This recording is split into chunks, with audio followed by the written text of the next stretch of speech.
అందరికీ నమస్కారం. శశిరేఖ వంటింటికి స్వాగతం. ఈరోజు నేను బ్రౌన్ రైస్తో పులిహోర తయారు చేస్తున్నాను. నన్ను చాలామంది అడుగుతారు, బ్రౌన్ రైస్తో పులిహోర చేస్తే బాగుంటుందా అని. నేను ఒకటే చెప్తాను, వైట్ రైస్తో చేసిన పులిహోరతో కంపేర్ చేసుకోకుండా ఉంటే బాగానే ఉంటుంది అని. పులిహోర చేయడానికి ముందుగా 2 కప్పులు బ్రౌన్ రైస్ని ఉడికించాను.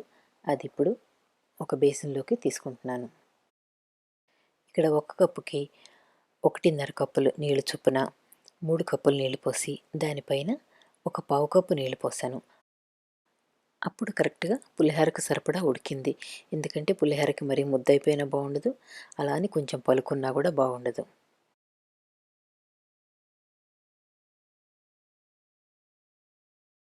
ఈ బేసిన్లోకి తీసుకున్న అన్నం మీద కొద్దిగా పసుపు, 2 టేబుల్ స్పూన్లు నూనె వేస్తున్నాను.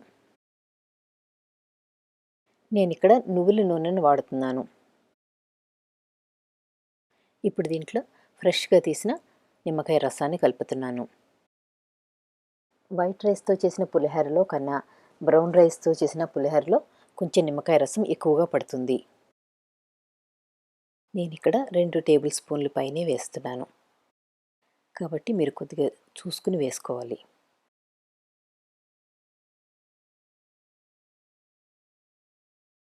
ఈ 2 అన్నానికి బాగా పట్టేలాగా కలిపేయాలి. సాల్ట్ కూడా ఇలా వేడిగా ఉన్నప్పుడే వేసేస్తే కరిగిపోతుంది బాగాను. ఇప్పుడు పులిహోరలో పోపు కోసం సుమారు 3 టేబుల్ స్పూన్లు నువ్వుల నూనెను వేడి చేస్తున్నాను. నూనె కాగాక 5-6 ఎండుమిరపకాయలని నూనెలో వేయించి తీసి పక్కన పెట్టుకోండి. మిరపకాయలు తీసేసాక అదే నూనెలో 1 టేబుల్ స్పూన్ శనగపప్పు, 1 టేబుల్ స్పూన్ మినప్పప్పు, 1 టేబుల్ స్పూన్ ఆవాలు వేసి దోరగా వేయించండి.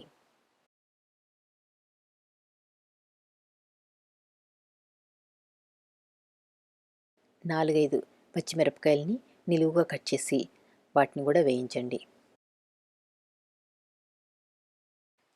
2-3 ఎండుమిరపకాయలను కూడా చిన్నగా ముక్కలు గిల్లి వేయండి. ఇప్పుడు కొద్దిగా కరివేపాకు, ఇంగువ కూడా వేసి కలిపేయండి. ఇప్పుడు వెంటనే 1 గుప్పెడు నువ్వు పోపును కూడా తీసుకుని ఈ నూనెలో వేసేసి ఈ పోపుతో పాటుగా వేయించేయండి. మనం ఎంత బ్రౌన్ రైస్తో చేస్తున్నప్పటికీ కూడా ఈ పులిహోర అంటే ముఖ్యంగా టూ మచ్ కార్బోహైడ్రేట్, అంతకు మించి ఏం లేదు. కాబట్టి మనం దీంట్లో కొద్దిగా పప్పులవే యాడ్ చేసుకుంటూ ఉండాలి. నువ్వుపప్పు, పల్లీలు, శనగపప్పు, మినపప్పు ఇవి ఖచ్చితంగా మనం బాగా వేసుకోవాలన్నమాట. లేకపోతే ఉట్టి కార్బోహైడ్రేట్ తిన్నట్టే అవుతుంది. ఈ పులిహోర అంటే మన తెలుగు వారందరికీ చాలా ఇష్టం, అందుకే మనం ఎక్కువగా చేసుకుంటూ ఉంటాం కూడా. సో కాబట్టి ఇది అప్పుడప్పుడు మనం బ్రౌన్ రైస్తో చేసుకుని అలాగే దాంట్లో ఈ పప్పులన్నీ కూడా బాగా వేసుకుని చేసుకుంటూ ఉంటే కొంచెం మంచిది. ఈ పోపు అంతటిని పులిహోరలో కలిపేద్దాము. ముందుగా వేయించిన పల్లీని ఈ అన్నంలో వేస్తున్నాను.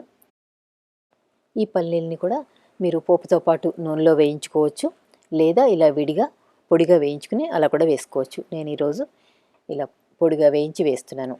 ఆ తర్వాత పోపు అంతా కూడా వేసేసేయండి దీంట్లోనూ. ఇప్పుడు 2 కలిపి బాగా కలిపేయాలి. ముందుగా మనం ఎండుమిరపకాయలని వేయించి పక్కన పెట్టుకున్నాం కదా, ఇప్పుడు ఆ ఎండుమిరపకాయలు నేను ఇలా చేతితో నలిపి దీంట్లో వేస్తున్నాను. ఇలా చేయడం వలన కారం బాగా పడుతుందన్నమాట. ఇలా ఇష్టం లేని వాళ్ళు ఎండుమిరపకాయలని జస్ట్ నూనెలో వేయించి వేసేసుకోవచ్చు. చింతపండుతో చేసిన పులిహోరను కూడా ఇదే విధంగా చేసుకోవచ్చు. మీరు కూడా ఒకసారి బ్రౌన్ రైస్తో పులిహోర చేసి ఎలా వచ్చిందో, మీకు ఎలా నచ్చిందో తెలియచేయండి. వీడియో చూసిన మీ అందరికీ ధన్యవాదాలు. ఈ వీడియో మీకు నచ్చినట్లయితే కనుక లైక్ చేసి, షేర్ చేసి, కామెంట్ చేయండి. సబ్స్క్రైబ్ చేయడం మర్చిపోకండి. మరిన్ని వీడియోల కోసం మా వెబ్సైట్ sesrekhaskichen.com చూడండి. ఫేస్బుక్ లైక్ చేయడం కూడా మర్చిపోకండి.